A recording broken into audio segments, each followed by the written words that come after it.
I'm your host, Randy. Here's some more drunkenness.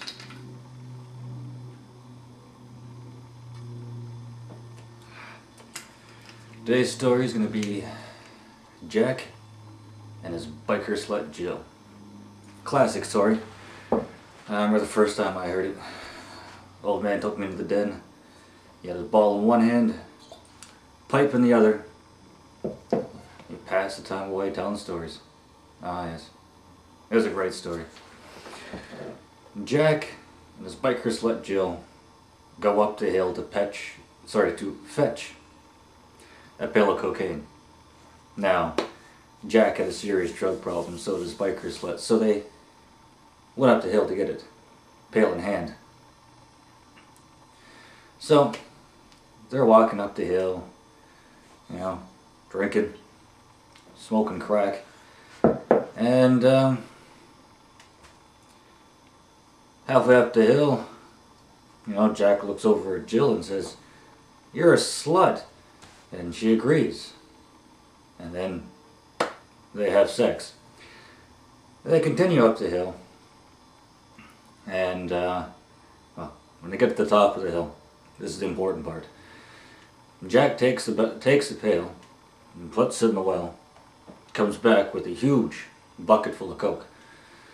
Jill sticks her head in, being kind of stupid, and begins snorting it.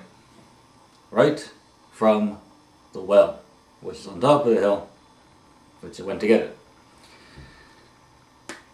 In a blaze of cocaine weirdness, Jill decides to, being the slut that she is, giving Jack a hand job, or you say, jacking him off, on the way down the hill. Sometime down the hill, Jill trips or takes a tumble. Unfortunately, she still got her hand on Jack's special spot, and they both go rolling down the hill. Unfortunately, Jack was holding the pail with the cocaine, and that gets spread all over the hill. They get to the bottom. Jack's pissed because he's lost his stuff, and the pail's now broken, so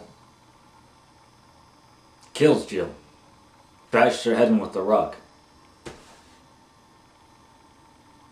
The lesson of this story is, when you're going down a hill and you're already half in the bag and you got some of the white powder up you,